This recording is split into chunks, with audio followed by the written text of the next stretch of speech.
दोस्तों प्रदीप गिरी 11th-12th academy इस channel में आपका बहुत बहुत स्वागत है। बहुत ही इंपॉर्टेंट वीडियोस है। केमिस्ट्री में अगर आपको 100 आउट ऑफ 100 मार्क्स लेकर आना है तो आपको ऐसा पढ़ना होगा, मतलब आपको ये चीजें फॉलो करना होगा। देखो, सबसे पहली बात, आपको ये तो पता है कि अपना थियरी जो पेपर है दोस्तों वो 70 मार्क्स का है, प्रैक्टिकल 30 मार्क्स का है, तो टोटल मिला के अपना 100 मार्क्स हो गया।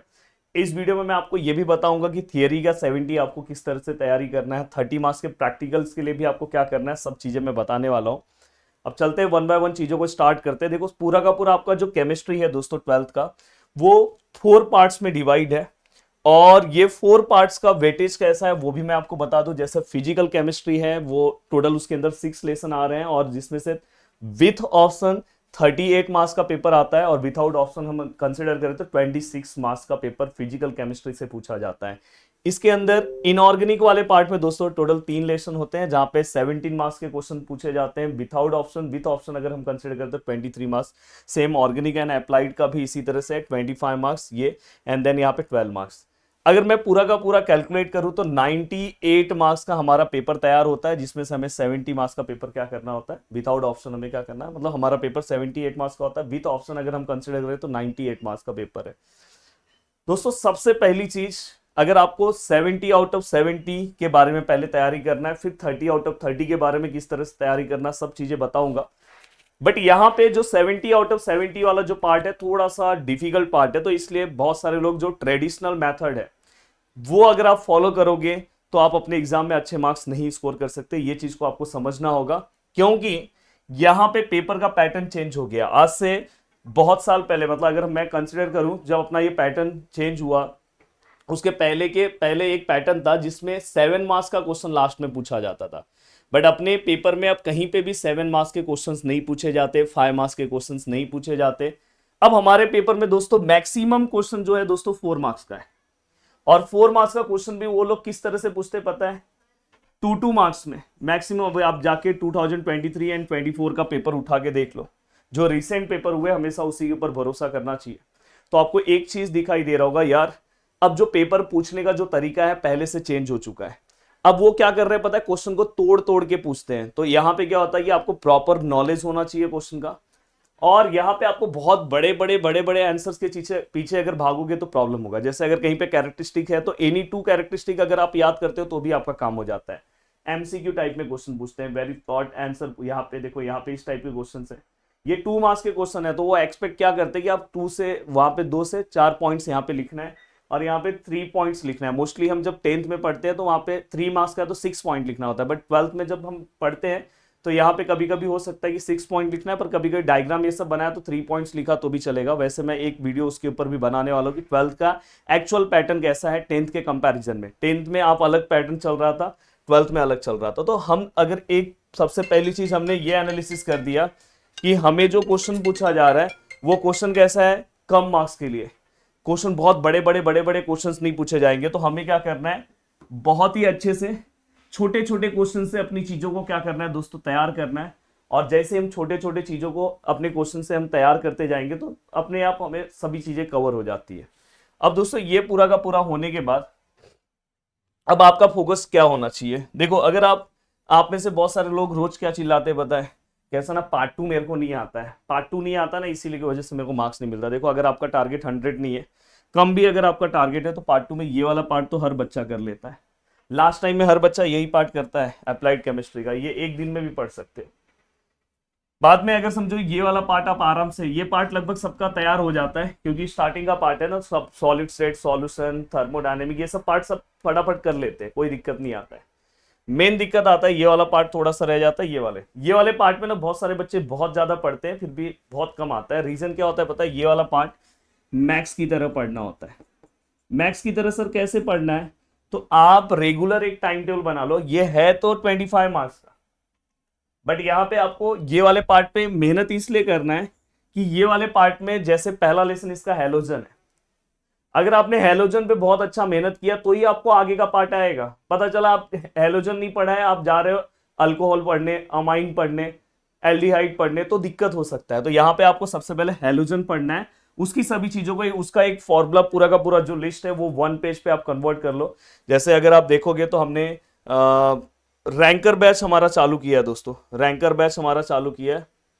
और चलो आपको मैं बता देना चाहता हूँ, रैंकर बैच हमने स्टार्ट किया है। जो स्टूडेंट को नहीं पता होगा वो रैंकर बैच से दोस्तों जुड़ सकता है। और रैंकर बैच में बहुत अच्छे तरीके से अपने लेक्चर्स चल रहे हैं। फिजिक्स, केमिस्ट्री, मैथ्स, मैथ्स का पूरा पार्ट मैं ही ले रहा हूँ, प्रदीप सर भी हैं उसके अंदर, और लाइव लेक्चर्स चल रहे हैं। तो अगर आप में से अगर कोई जुड़ना चाहता है तो नीचे कोर्सेज का लिंक दिया गया है दोस्तों, जुड़ सकते हो। और अराउंड 2 वीक हो गए, और लाइव लेक्चर से बाद में वो रिकॉर्डेड फॉर्म में ही मिल जा रहा है। तो बहुत अच्छे तरीके से सभी चीजें हो रही है, बच्चों का बहुत अच्छा प्रैक्टिस हो रहा है। 11th का बेसिक के साथ हम लेक्चर्स ले रहे हैं, ये एक सबसे बड़ी बात है, 11th के बेसिक के साथ। तो दोस्तों यहाँ पे अब देखो, ये पूरा का पूरा पार्ट अगर आपको रेडी करना है तो सबसे पहले हैलोजन पे बहुत अच्छा मेहनत करना है। हैलोजन पे बाकी लेसन के कंपैरिजन में मैं बोलता हूँ कि ज्यादा टाइम दे दो, उससे आपका आगे का पार्ट कवर होगा। जब आप आगे के पार्ट पे जाते हो, एक केमिस्ट्री में सबसे बड़ा गड़बड़ क्या करते हो पता है, आप आगे चल रहे हो पीछे रिवाइज नहीं कर रहे हो। आगे जा रहे हो तो केमिस्ट्री में जैसे अभी कैसे मैथ्स कैसे है, अगर आपको डेरिवेटिव आएगा तो ही आपको एप्लीकेशन ऑफ डेरिवेटिव आएगा, और डेरिवेटिव अगर आपको आएगा तो ही आपको इंटीग्रेशन आएगा। तो आपको पीछे का पार्ट रिवाइज करना है, ये गलती आप करते हो, इसकी वजह से यहाँ पे दिक्कत होता है। तो ये आप तैयारी कर लेना। देखो ये जनरली लर्निंग वर्क और प्रैक्टिस के ऊपर है, ये वाला ही पार्ट है, ये वाला ही पार्ट है, कोई दिक्कत नहीं होगा। बट यहाँ पे आपको प्रैक्टिस की बहुत ज्यादा जरूरत है। और एक और सबसे बड़ा प्रॉब्लम जो है, अगर आपको 70 आउट ऑफ 70 लेकर आना है तो एक चीज मेरा फॉलो करना, जो भी टेक्सुअल क्वेश्चन जो भी है, टेक्सुअल क्वेश्चन दोस्तों जो भी है वो आपको क्या करना चाहिए, एक बार रीड करना चाहिए और उसको प्रैक्टिस करने की कोशिश करना चाहिए। मैंने हमेशा देखा है कि केमिस्ट्री के अंदर बच्चों के पास नोट्स आ जाता है, वो पूरा का पूरा नोट्स पढ़ लेते हैं, पर आज तक वो टेक्सुअल क्वेश्चन नहीं उठाते। टेक्सुअल क्वेश्चन आप जब नहीं उठाते ना तो आपको बहुत दिक्कत होगा। तो आपको क्या करना है, ये नहीं मैं बोल रहा कि पेपर आपका टेक्सुअल क्वेश्चन से आएगा, बट टेक्सुअल क्वेश्चन करने से आपको क्या हो जाता है, क्वेश्चन की वैरायटी समझ में आ जाती है। टेक्सुअल क्वेश्चन करने के बाद दोस्तों आपको क्या करना है, पीवाईक्यूज लेना है। पीवाईक्यूज कहाँ पे मिलेगा दोस्तों, जल्दी ही हमारा बुक आ रहा है, केमिस्ट्री से रिलेटेड, फिजिक्स से रिलेटेड, जल्दी हमारा बुक बनने वाला है। और इसकी जरूरत हमें जब हम सिलेबस पढ़ लेते हैं तब पढ़ता है, मतलब अराउंड 1-2 महीने के बाद हमें इसकी जरूरत पड़ेगी, और 2-3 महीने के बाद अपना बुक आ जाएगा, बुक बनने का काम चालू हो गया। वहां पे सब कुछ हम लिख के आपको देने वाले कि ये वाला क्वेश्चन इसमें है, विद सॉल्यूशन हम देने वाले हैं। तो आपके लिए बहुत ज्यादा हेल्प होगा। तो ये पीवाईक्यूज भी बहुत ज्यादा इंपॉर्टेंट है कि आपको पता होना चाहिए कि इस लेसन से क्या क्या हमें क्वेश्चन पूछ रहे हैं। तो ये भी आपके लिए एक बेनिफिट है। साथ में दोस्तों ये सब होने के बाद आपको ये पैटर्न पता चल गया। हाँ, आपका जो रेगुलर टाइम टेबल है, जैसे मंडे से लेके संडे तक का जो भी आपका टाइम टेबल है, इस टाइम टेबल में कम से कम देखो 50% पार्ट आपको क्या करना चाहिए, केमिस्ट्री के लिए भी रखना चाहिए। अगर आपको केमिस्ट्री बहुत ज्यादा हार्ड जा रहा है तो कम से कम समझो मंडे आपने केमिस्ट्री पढ़ा, तो वेडनेसडे आपने केमिस्ट्री पढ़ा, फ्राइडे आपने केमिस्ट्री पढ़ा, एंड इस दिन आपका क्या होगा, पूरा का पूरा रिवीजन। ये आपका एक पूरा का पूरा फंडा है। डायग्राम कैसे है प्लीज कमेंट करके बता देना। जस्ट फर्स्ट टाइम ऐसे ही किया, तो फिंगर से डायग्राम ड्रॉ कर रहा हूं। और यहाँ पे अगर आप ऐसा पूरा का पूरा 1 मंथ अगर आप फॉलो कर दिए ना, 1 मंथ, बस ज्यादा नहीं बोल रहा, 1 मंथ, आप नीचे कमेंट करके आके बोलोगे सर मजा आ गया, सर केमिस्ट्री अच्छा लग रहा है। ये चीज अगर आप फॉलो कर दिए, बस एक दिन के गैप पे केमिस्ट्री उठाना चालू कर दो और पढ़ना चालू कर दो फास्ट। अब दोस्तों यहाँ पे अगर सर प्रैक्टिकल्स में, चलो सर हम 70 मार्क्स तो इसमें हम ला दे रहे हैं, कोई दिक्कत नहीं है। प्रैक्टिकल्स में कैसे स्कोर करें, तो सर प्रैक्टिकल्स में अगर आपको मार्क्स 30 आउट ऑफ 30 चाहिए तो उसके लिए क्राइटेरिया क्या है पता है, ये क्राइटेरिया नहीं है, कहीं पे लिखा नहीं है, पर मैं आपको बोल रहा हूँ ये जरूरत होता है। यूनिट टेस्ट के अंदर आपके मार्क्स अच्छे आने चाहिए। अब ये कहीं पे लिखा नहीं है, यूनिट टेस्ट में अगर आप फेल भी हो जा रहे हो तो आपको वहां पे भी 30 मिल सकता है, बट इससे क्या होगा कि आपका एक इमेज अच्छा क्रिएट होता है। और सबसे ज्यादा इंपॉर्टेंट है प्रैक्टिकल्स में 30 आउट ऑफ 30 लाने के लिए 100% आपका अटेंडेंस इंपॉर्टेंट है प्रैक्टिकल्स का।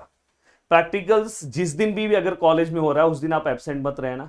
अगर आपका यहाँ पे अटेंडेंस कम होता है तो दिक्कत हो सकता है, 30 आउट ऑफ 30 फिर नहीं मिल सकता है। तो यहाँ पे अगर आपका प्रैक्टिकल्स में अटेंडेंस पूरा है तो मोस्ट प्रोबेबली आपको चांस आ जाता है कि 30 आउट ऑफ 30 आ जाए या 29 आ जाए। पर अगर यहाँ यूनिट टेस्ट में भी आपका परफॉर्मेंस अच्छा है, ये भी अच्छा है, तो 30 आउट ऑफ 30 मिलने के चांसेस बहुत ज़्यादा हो जाते हैं।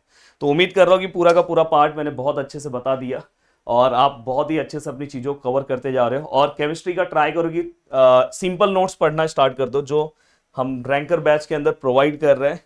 नोट्स भी आपको दिया जा रहा है, तो अगर आप रैंकर बैच से जुड़ते हो तो आप वो कर सकते हो। अगर आपके पास कुछ नोट्स है तो आप उसे फॉलो कर सकते हो। तो रैंकर बैच से अगर किसी स्टूडेंट को जुड़ना है तो नीचे उसका लिंक दे रहा हूँ, आप उससे जुड़ सकते हो। और ऐसे ही वीडियो अगर आपको फिजिक्स पे चाहिए तो आप कमेंट करना, जरूर मैं बना दूंगा। जय हिंद दोस्तों।